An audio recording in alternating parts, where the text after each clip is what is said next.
Ocala's information station, 1370 WOCA. Ocala.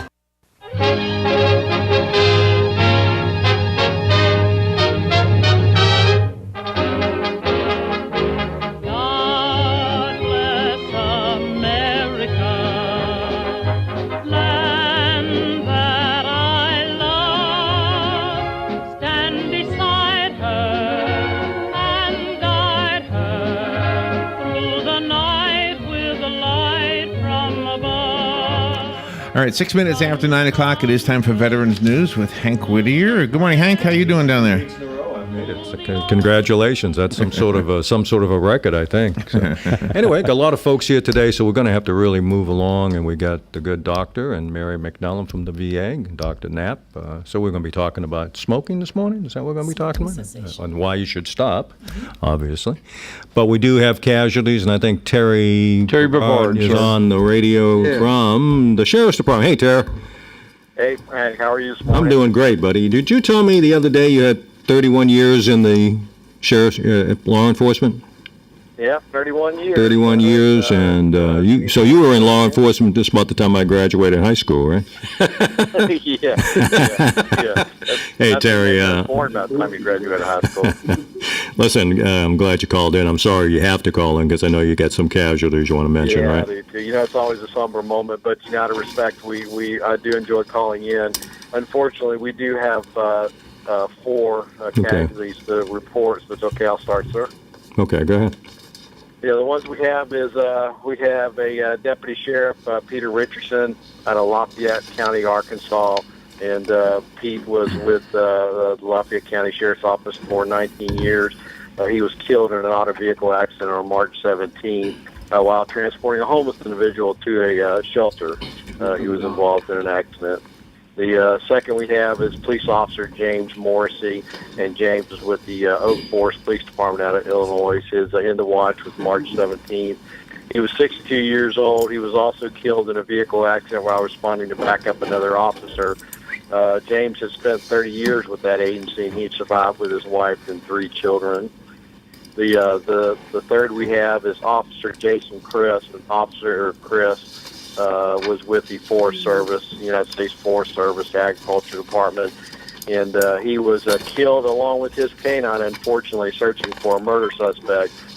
Both him and his canine came under fire, and they were killed in the line of duty. He is survived by his wife and 2 children, and Canine Morrows was his partner, and he had been with that agency for several years, and he was 7 years of age. Okay. That's all we have. All right, well, let's not add to the list. You guys be safe, okay? Yeah, we will, Hank. Thank you very much. All right, bud, take care. Anybody from the fire department? Nobody come from the fire let's department. Go ahead. Yeah. Whatever you got, let's go ahead and do it. Okay, fire department personnel is Joseph Edward Bovey. The third firefighter, age 53, out of Spotswood, New Jersey. Firefighter Wayne O'Neill Jeffers. 64 years of service, was 10, out of South Montgomery County Volunteer Fire Department, Alabama. Another one is Tom D. Stevens Sr., Assistant Fire Chief, 59 years of age, out of Bright Volunteer Fire Company, Lawrenceburg, Indiana. Okay, you've got one. And we got one military, sir, and that is a recovery soldier from Vietnam era, and his name is Army Staff Sergeant Lawrence Woods of Clarksville, Tennessee. Okay. And then you get well to yes, Ralph Krosky. Ralph Krosky. He is in the hospital recovering, hopefully, and that's all we have on that part. Let me just put things in perspective. A long time ago, 1945, the Marines and Navy were still on Iwo Jima, trying to secure that island, and put it in perspective, nearly 7,000 killed, 19,000 wounded, all within 60 days. And for all of those, you Marines and troops who served there, appreciate your service, guys. Larry? Amazing grace, how sweet the sound that saved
News is we didn't have any killed in action from the military. That's the good news. Yeah. But someday we won't have any casualties. We'll just get on. That would and be pleasing. Play around and tell jokes or something. But we're going to go right into it. Gary, you're going to just tell us about Palm Chevrolet and a few other things there, the nursery, right? Real quickly.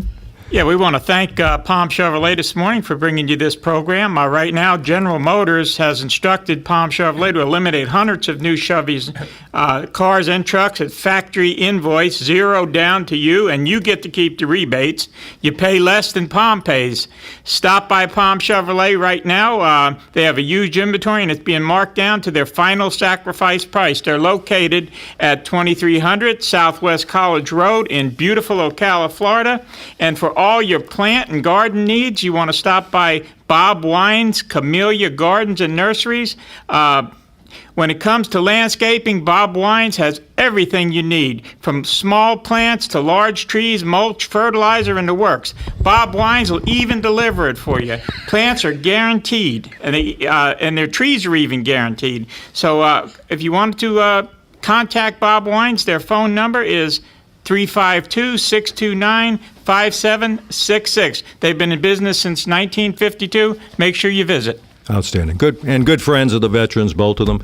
Go to Chevy first, buy yourself an SUV so you can carry all that stuff from Bob Wise. There you go. Or a pickup. Or a pickup truck. That's right. Hey, listen, we every week we try to talk about, or every other week we talk about different themes and health-related issues. Today, the good Dr. Knapp from the VA clinic and Mary McNellum are going to talk to you about why you should stop smoking. At least I hope that's the theme today. Right? Well, it's our pleasure to be back here this week. We're going to talk about smoking cessation. The Veterans Administration is really into preventative health services, and one of the major foci is smoking cessation. I always tell my patients that although we think of cigarette smoking causing emphysema and lung cancer, it also causes atherosclerosis or hardening of the arteries. And as you know, the number one killer in this country is cardiovascular disease, both stroke and heart attacks. And there are many more people that die of heart attacks from smoking-related problems than die of lung problems. So smoking cessation is extremely important. And I have the pleasure of having Mary McNellons here with me today. Mary was a social worker in Lecanto and then moved to Ocala. And she's done such a wonderful job. She got promoted and now works in the Veterans Treatment Court. But she's run smoking cessation programs in both Lecanto and Ocala. And we're going to ask her to give her perspective on what the VA has to offer. So welcome, Mary. Maybe you can describe a little bit about our smoking cessation programs at the clinics. Thank you, Dr. Knapp.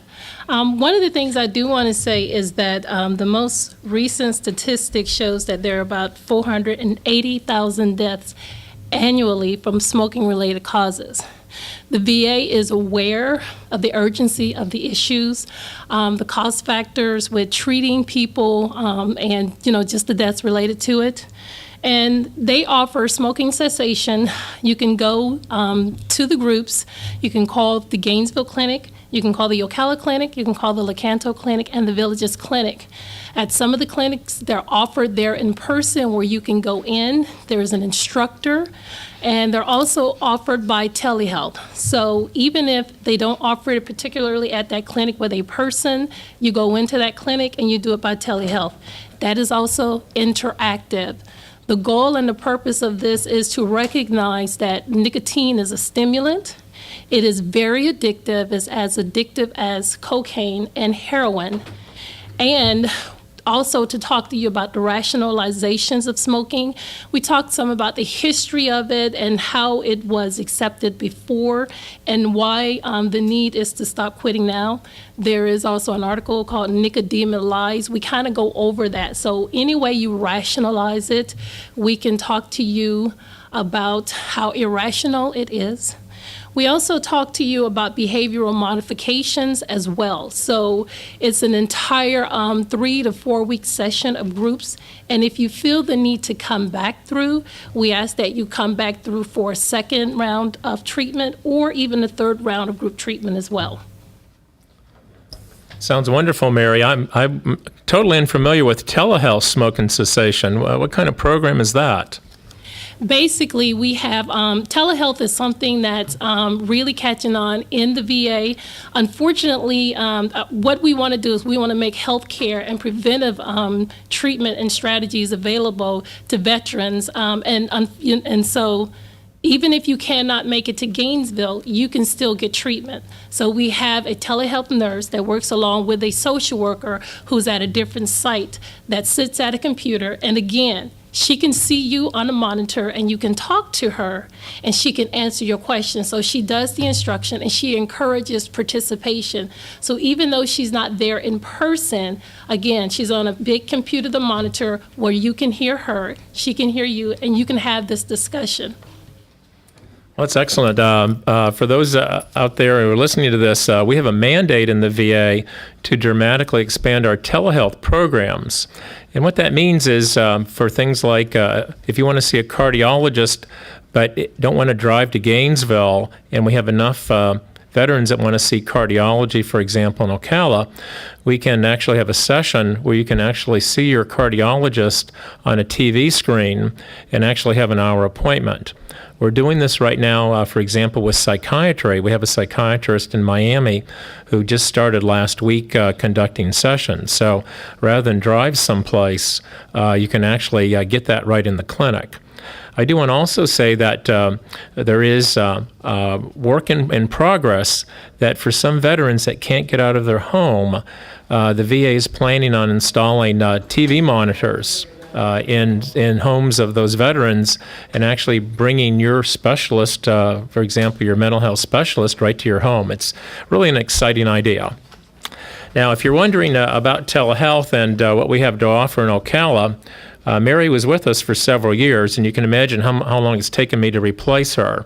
And we've had no social worker for 6 months, but I do suspect we'll have one in the next 2 weeks that'll start to take her place. And we are committed to having smoking cessation programs right here in the Ocala clinic. So we're going to start signing up veterans for our smoking cessation program, and hopefully we'll get rolling again in the summer. And as I said, it's taken quite a while since Mary got promoted. I do want to talk to you about medications from a primary care perspective, because we're given the mandate as well that we're to ask every veteran when they come into the office, do you smoke? And if you do smoke, then we are to spend a number of minutes really trying to come up with a plan to see whether you're ready to quit. Mary had told me before we came in here that if veterans are not ready to quit, then at least we can plant the seed, and I tell veterans what we have to offer. And your primary care physician can write you for nicotine patches, nicotine lozenges, nicotine gum, and I send out 2 months of nicotine patches frequently. I do tell the veterans that if you're not ready to quit, or if you start the patches and you're not ready to quit, just put them in a drawer for when you're ready to quit. We all need a quit date. One of the interesting medications which we really cut back on prescribing is Chantix, and we get asked a lot of questions about Chantix. And we do prescribe at the VA. You have to be in a smoking cessation program, though. You have to be working with the social worker, coming back to your weekly sessions, and making sure that you're taking the medication safely. So we've been able to get a lot of veterans off cigarettes, and I've been pretty overwhelmed with the success rate. But I know long-term wise, it's pretty sobering, isn't it, Mary? Actually, it is. There are, definitely the guidelines with Chantix, and we have it under the name of varenicline. And you do have to meet certain criteria in order to get that medication. A doctor, of course, can override that medication. We have veterans that come in asking for that one by name. And what we want to have happened is that you've done a nicotine patch, lozenge, or gum, or you've also done bupropion or the Wellbutrin, that you've tried something else within the past year and that has been unsuccessful. Also, if there's a psychiatric history or if you're being followed in a mental health clinic, we encourage pharmacy and the doctor to check with your mental health provider to see if they feel you are stable enough to be taking the Chantix as well. One of the other things that I also tell people, medication is wonderful that we have medication to help aid in the slow reduction to get to a quit point with smoking. But still, in order to be successful, there must be some behavioral modifications. And one of the things that we tell them to do is delay. If you can delay smoking, by 10% a week, that's a step that you can take to begin to reduce, your quit smoke. To get to the point of quit smoking. The other thing that you can do is we want you to drink a lot of water. We want you to discuss it with somebody. We want you to get up and do something else. So when we're talking about behavior modification, we're talking about changing some of your routine throughout the day, because what you also need to do is identify those triggers. So again, these are all the things that we address, and you do have to put in the work. So while medication is good to have medication to help aid in this process, if you're relying on the medication to do the work for you, you will not be successful. You have to do the behavior modification or make those necessary changes if you hope to be successful with quit smoking.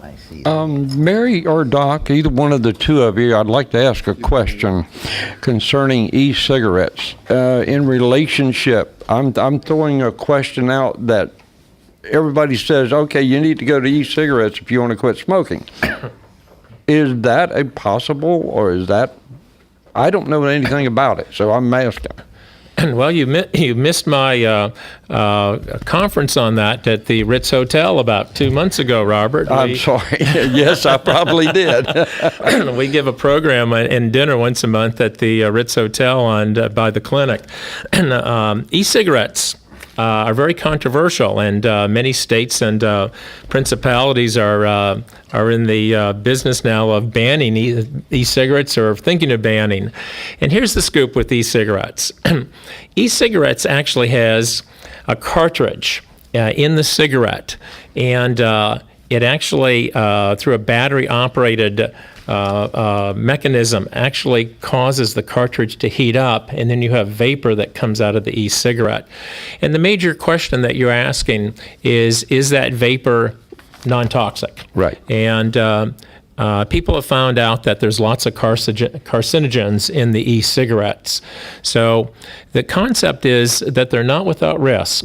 Right. But the original concept was that they were going to be cigarettes, but you wouldn't get any of the bad effects of cigarettes. And I suspect that the pendulum's moving back to the fact that we're realizing e-cigarettes could be just as bad for you as well. I asked that question because a lot of our listeners and viewers, even on our internet service, did not make it to the Ritz, and I do apologize that I didn't make it. But anyway, that was the reason for the question arise. There's a lot of philosophical questions, and that I go through each day in the office. I'm going to go back and see patients in a few minutes.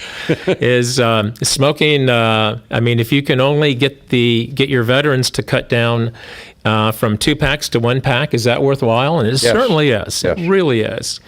If you get a veteran who's smoking 2 packs who wants to use e-cigarettes, do e-cigarettes have less carcinogens? And I think they do. Yes. I think the jury's still out on that.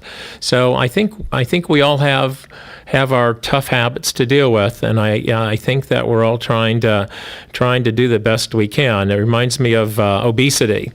If you weigh 300 pounds, I always tell my patients that we're not trying to get you to weigh 180, and go to the gym for 2 hours a day. But if you could lose 10 pounds, that would be certainly worthwhile. That's a progress point. For sure. Yeah.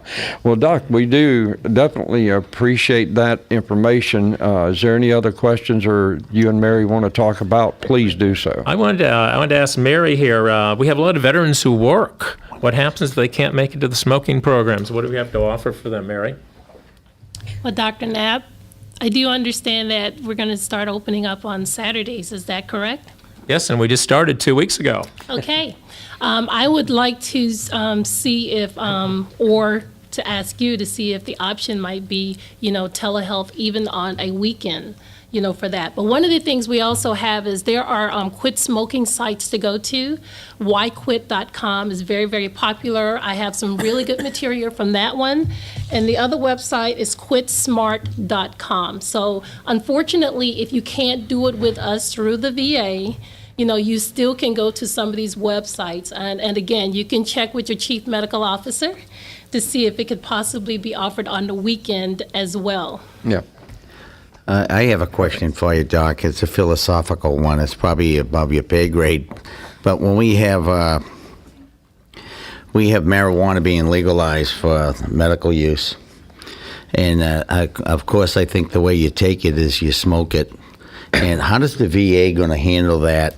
Here you are advocating not smoking. Then you're going to advocate, hey, if you want to have less pain, take the marijuana.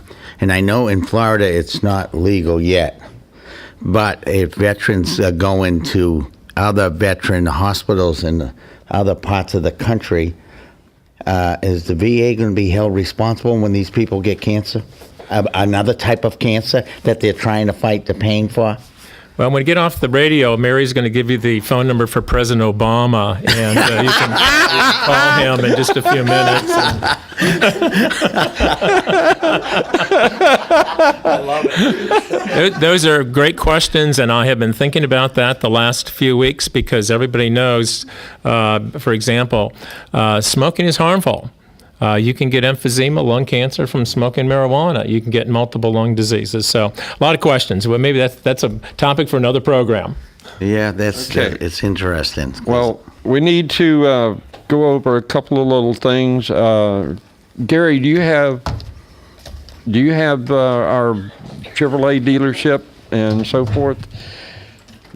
We want to thank Palm Chevrolet again, and they invite all of us to either come down to their showroom on beautiful Ocala at 2300 Southwest College Road, or visit them on the internet at palmchevrolet.com. Remember, right now they got hundreds of vehicles, cars and trucks, factory invoice, zero down, and you get to keep the rebates. Stop by on Highway 200 today. They're willing to sacrifice this huge inventory they have, and don't miss it if you want that new car or truck.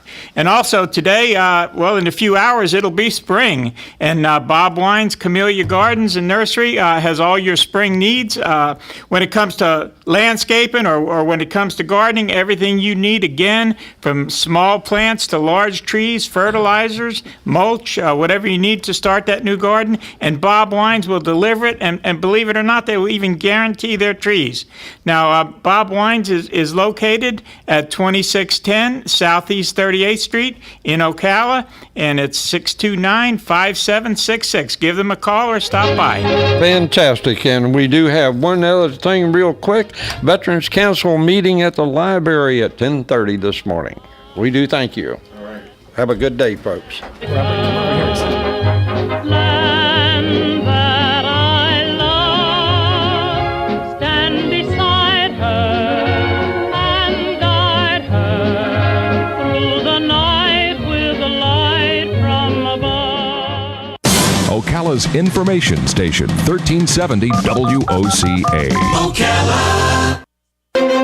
Hey Ocala, you asked for BOGO, now you get it. Buy one and get one on lawn fertilizers this week at Bob Wine's Camellia Gardens. Get ready for a ton of other super bargains like fabulous Duke Deron azaleas, regularly $5.99.